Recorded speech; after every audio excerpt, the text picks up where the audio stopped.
Hello everyone, hope you are doing well. In today's video, I shall discuss rhetoric or figures of speech.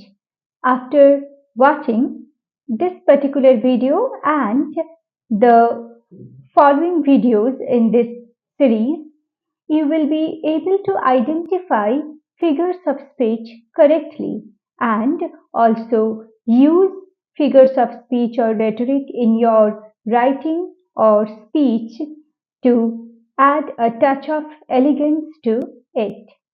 So let's start the video. Let us first know what is rhetoric. The word rhetoric comes from Greek word rhetor, meaning a public speaker. It refers to the art of public speaking. The speaker uses various tools or devices to deliver a persuasive speech to impress his or her audience in an effective way. Rhetoric is an art of elegant and effective composition, whether spoken or written. It teaches a person to add beauty, elegance, and grace to the spoken or written composition. Now, there are seven types of figures of speech. Figures based on similarity, based on association, based on difference, based on imagination, figures based on indirectness, figures based on sound, and figures based on construction. Now, in this video, we shall get to know figures based on similarity. There are 5 such figures of speech that fall under this category: simile, metaphor, allegory, parable, and fable. So, what is a simile? Simile is a comparison between two dissimilar objects or ideas. Okay, so in a simile, a comparison is made between two different types of objects or ideas, and the point of comparison is explicitly expressed by means of a word of comparison. For example, like or as. Let's look at the examples. The thief moves like a cat. I wandered lonely as a cloud to follow knowledge like a sinking star.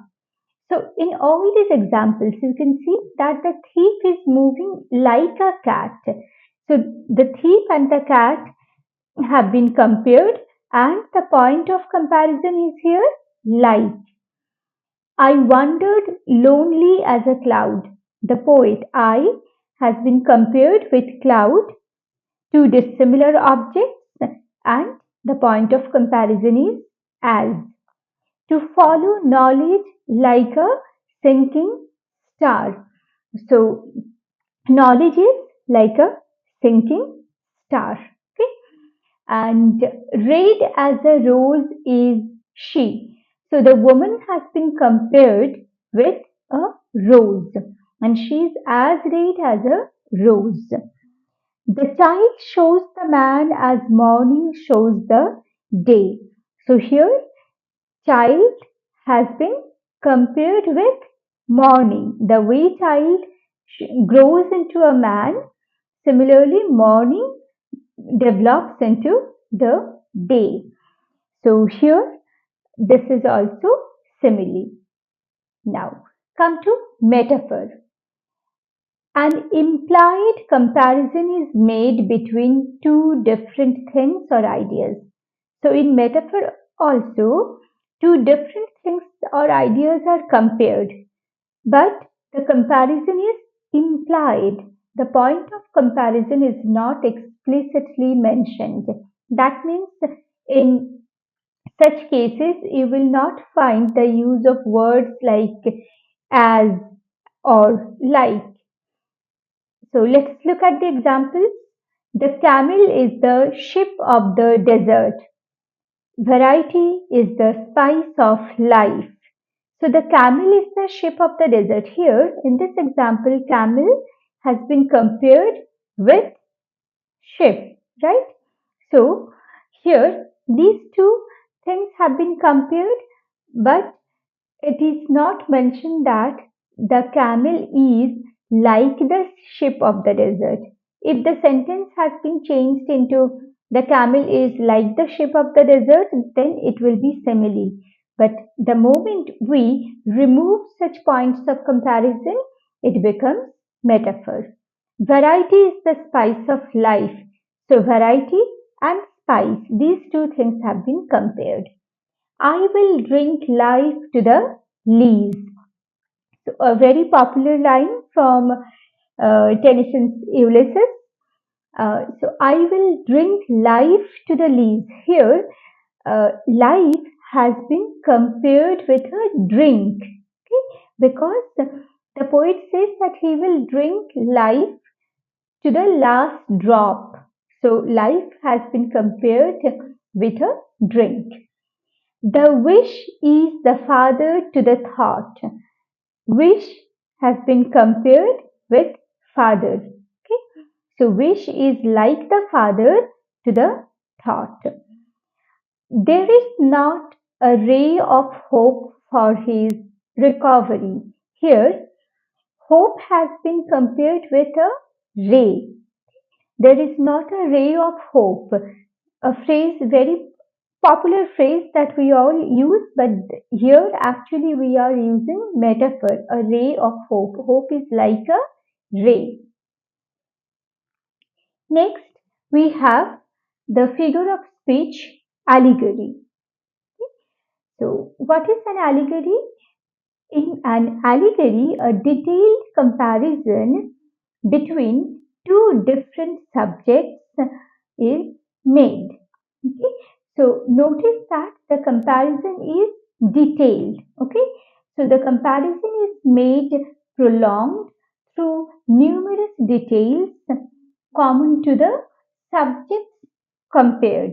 The comparison forms a story with a theme, characters, and setting. It has a didactic note or moral lesson hidden in the comparison.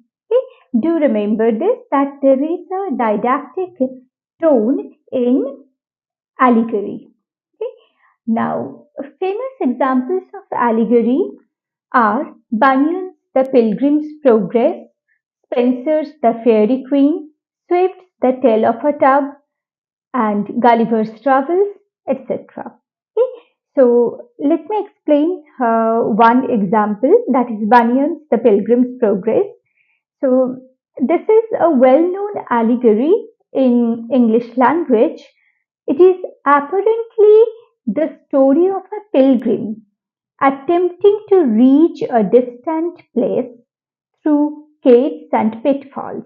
But the moral that it teaches is that a virtuous man, in order to reach the place of God or to be rewarded with the bliss of heaven, must be ready to encounter various hardships in life. Okay, so let's move on to the next figure of speech, that is parable. So it is a short allegorical story with a moral. Examples: the parable of the Good Samaritan, the parable of the prodigal son, the parable of the sower, etc. Okay, so there is you must you must understand that in any parable there is a short story or narrative. Okay, the story is allegorical, implying an analogy, and number three condition is the story is intended for a highly religious or moral instructions.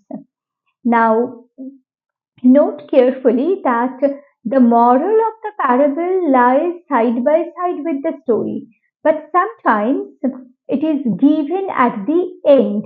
There is one specific thing in regard to the moral of the parable. This is related to religion or morality only. Okay, so in allegory, the moral may not be absolutely associated with religion only, but in parable, the moral is always associated with religion or like morality. The comparison is always associated with religion or morality. Okay. Next, we have fable. It is a short fictitious story about irrational animals, but there is a moral intended for mankind. In fables, animals are made to think, speak, and act like men. Acha. Uh, I'm sorry that I have to use this term irrational animals because nowadays rather human beings are irrational. Animals are quite intelligent. Okay, but this is the age old definition of fable. That's why I have to use this term. But you just remember that in fables, animals are made to think, speak, and act like men, and there is a moral intended for mankind. Aesop's Fables is one such famous example, and this book contains a number of well-known fables like The Lion and the Mouse, The Hare and the Tortoise, etc. Okay? So I hope the figures based on similarity are quite clear to you all. Please check the videos that will be uploaded soon. Thank you for watching. If you find this video useful, then please like, share and subscribe.